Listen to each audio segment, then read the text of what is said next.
अभी previous class में आपने देखा था केनिजारो रिएक्शन, केनिजारो रिएक्शन की डेफिनेशन पढ़ी। अब आती है आपसे cross Cannizzaro.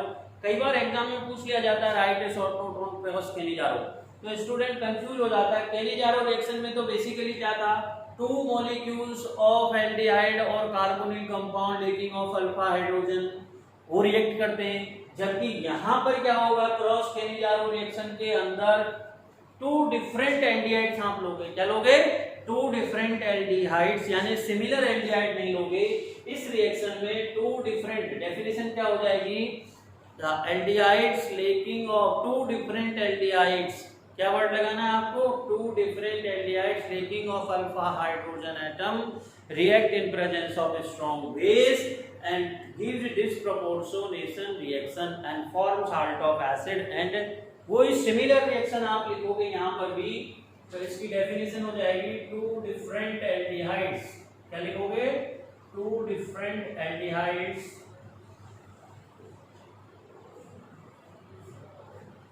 reacts in the presence of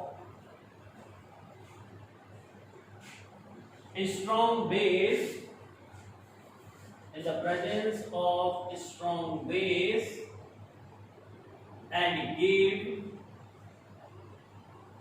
disproportionation reaction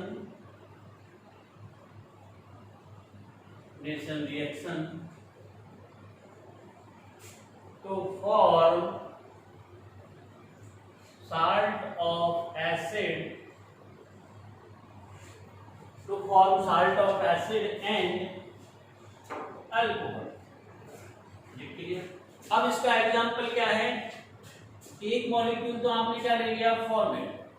अब आपको क्या लेने हैं एग्जांपल में, टू डिफरेंट एल्डिहाइड, यानी two different aldehyde lacking of alpha hydrogen, very important for two different aldehydes lacking of alpha hydrogens reacts in the presence of, दिखाई नहीं देगा, मैं यहां लिखता हूं, two different aldehydes laking of alpha hydrogens reacts in the presence of strong base and give disproportionation to form salt of acid and alcohol। अब यहाँ देखिए, एक हमने फॉर्मेल्डिहाइड ले लिया और दूसरा हमने क्या ले लिया, बेंज़ोइल्डिहाइड। These are two different aldehydes, one is formaldehyde, another is बेंज़ोइल्डिहाइड। अब इसकी रिएक्शन आप किससे करा रहे हो, NaOH के साथ, किसके साथ, NaOH के साथ। हीट करोगे तो यहां से क्या मिल गया आपको, एक तो मिलेगा फॉर्मिक एसिड का साथ और दूसरा आपको मिला बेंजाइल अल्कोहल। अब कोई स्टूडेंट आप में से ये कह सकता है सर बेंजाइल अल्कोहल की जगह हमें सोडियम साल्ट और बेंजोइक एसिड भी तो मिल सकता था। आप ये भी कह सकते हो कि सर बेंज़ोइक का भी तो ऑक्सीडेशन हो सकता था, फॉर्मल्डिहाइड का ही ऑक्सीडेशन क्यों हुआ। Yes, your question is very good.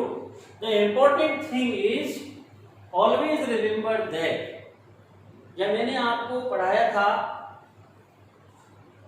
Nucleophilic addition reactions of carbonyl compound, तो nucleophilic addition reactions of carbonyl compound में आपने देखा कि न्यूक्लियोफाइल का अटैक या एडिशन फास्ट कहां पर होगा, जहां पर कार्बोनिल कार्बन पर इलेक्ट्रॉन डेफिशिएंसी ज्यादा होगी।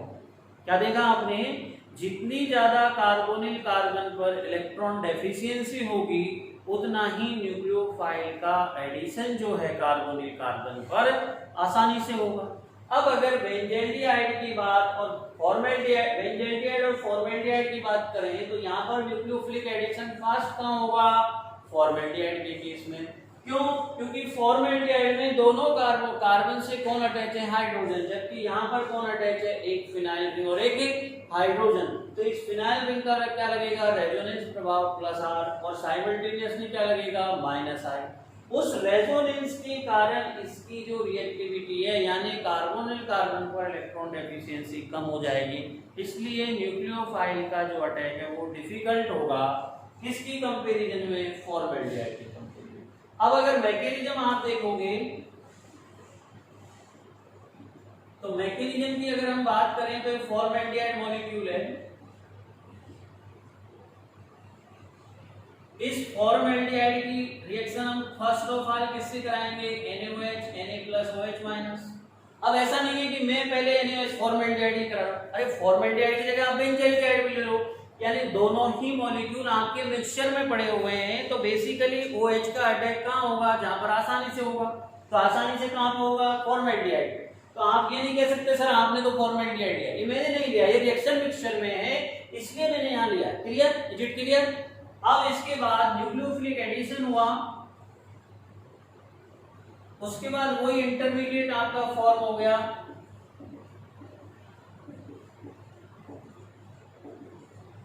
Then second molecule of benzaldehyde, sorry rest molecule of aldehydes, और रेस्ट मॉलिक्यूल ऑफ एल्डिहाइड कौन है, बेंजाइलडिहाइड। यही इलेक्ट्रॉन वापस से किस पे आएंगे, CO बॉन्ड पे, कार्बन नेवर पेंटावेलेंट, और क्या हो गया, हाइड्राइड ट्रांसफर। इसको क्या बोल दूं यहां, हाइड्राइड ट्रांसफर।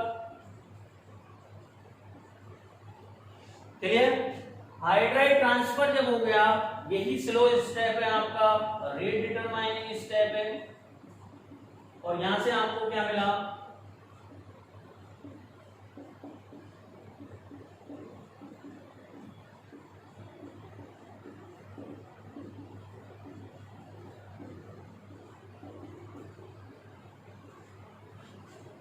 सोडियम, ये sodium benzyl alcohol, benzyl alcohol का आपको साल्ट मिल गया, sodium बेंजोक्साइड।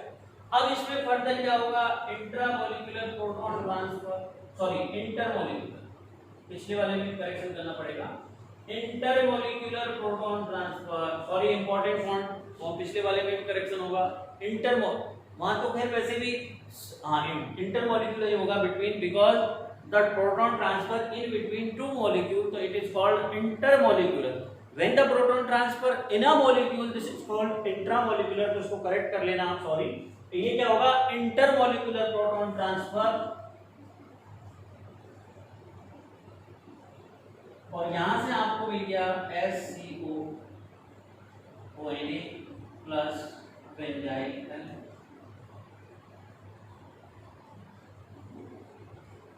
This is benzyl alcohol।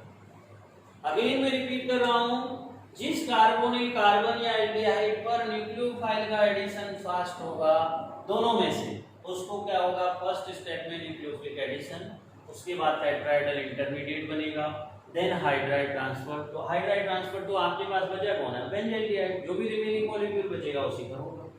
और रिमेंबर ट्रिक पॉइंट आप क्या रख सकते हो, जिस पर फर्स्ट में न्यूक्लियोफिलिक एडिशन हो रहा है वो तो उसका तो क्या होता है, ऑक्सीडेशन, और जिस पर हाइड्राइड ट्रांसफर होता है उसका क्या होता है, रिडक्शन। Is it clear. तो ये थी आपकी कैनिजारो रिएक्शन। अब अगर आपसे पूछा जाए क्रॉस कैनिजारो का असाइनमेंट दे दूं, मैं 2-3 क्वेश्चन आपको देना चाहता हूं कि क्रॉस कैनिजारो रिएक्शन से असाइनमेंट में आपको अगर क्वेश्चन आ जाए तो आप क्या लिखोगे। ठीक है, जैसे एक क्वेश्चन है, आप इसको विद मैकेनिज्म सॉल्व करोगे। असाइनमेंट का क्वेश्चन नंबर 1 है, असाइनमेंट क्वेश्चन नंबर 1, इसको आप प्रॉपरली सॉल्व करोगे तो आपके पास क्या दे रखा है मैंने, एक तो आपके पास दे दिया फॉर्मेल्डिहाइड, सॉरी ऐसे चाहिए, और क्या दे दिया, एक्सिस में दे दिया आपको फॉर्मेल्डिहाइड, और प्रेजेंस देसी बेस की, इसकी प्रेजेंस दे दी बेस। अब बेस ये डाइल्यूट भी हो सकता है, स्ट्रॉन्ग भी हो सकता है, NaOH XaOH जो भी है, NaOH दे दिया। यहां पर क्या बनेगा, असाइनमेंट है आपका कि आपको क्या दे दिया जाए, एसिटाल्डिहाइड, एक्सिस में क्या दे रखा है, फॉर्मेल्डिहाइड, क्या प्रेजेंस दे दी, बेस, तो व्हाट प्रोडक्ट विल फॉर्म, और right the mechanism of this product. अब इंपॉर्टेंट, वेरी इंपॉर्टेंट, मैं आपको हिंट दे रहा हूं इस असाइनमेंट के लिए कि आपने यहां पर 2 मॉलिक्यूल दे रखे हैं, you have 2 different molecules, one is acetaldehyde, another is formaldehyde. Acetaldehyde has alpha hydrogen atom और फॉर्मेल्डिहाइड क्या है, lack of alpha hydrogen atom. तो यहाँ पर ऐसी कंडीशन में फर्स्ट ऑफ ऑल क्या देखोगे आप कि ये जो एसिटैल्डिहाइड है इसके अल्फा हाइड्रोजन इसको कौन रिएक्ट करेगा, बेस क्या बनाएगा यहाँ से CH2 माइनस, और CH2 माइनस बनते ये क्या हो गया न्यूक्लियोफाइल। ये किस पे अटैक करेगा, SCHO पे। किस पे अटैक करेगा, SCHO। तो रिएक्शन क्या हो जाएगी एक तरह से क्लेजन स्मिथ इस पे अटैक करेगा। उसके बाद यहाँ पर अभी भी 2 अल्फा हाइड्रोजन रह गए, तो फिर सेकंड मॉलिक्यूल बेस का फिर अल्फा हाइड्रोजन को लेगा, ऐसे ही थर्ड को लेगा, सिमिलरली अटैक हो गया। ये तो हो जाएगी यहाँ तक आपकी एल्डोल या क्लेजन स्मिथ आप कह दीजिए। 2 कार्बोनिल, अगर 2 कार्बोनिल है, वन में लेकिंग ऑफ अल्फा हाइड्रोजन है, वन में प्रेजेंस ऑफ अल्फा हाइड्रोजन, तो वो क्लेजन स्मिथ रिएक्शन देते हैं। उसके बाद जब 2 मॉलिक्यूल, तीनों मॉलिक्यूल बेस के 3 प्रोटॉन से रिएक्ट करने के बाद आपके पास एक अभी भी फॉर्मेल्डिहाइड बचा हुआ है और एक जिस पर तीनों पे अटैक कर दिया, तो इन दोनों के मध्य आप क्या कराओगे, इंटरमॉलिक्यूलर केनिजारो, फर्दर क्या कराओगे, क्रॉस केनिजारो जिसको हम कहते हैं। और यहां से आपको टॉपिक मिल जाएगा पेंटा इरिथ्रिटॉल। तो ये असाइनमेंट आपको करके लाना है, 5 मार्क्स का आपको एक क्वेश्चन है। Thank you so much.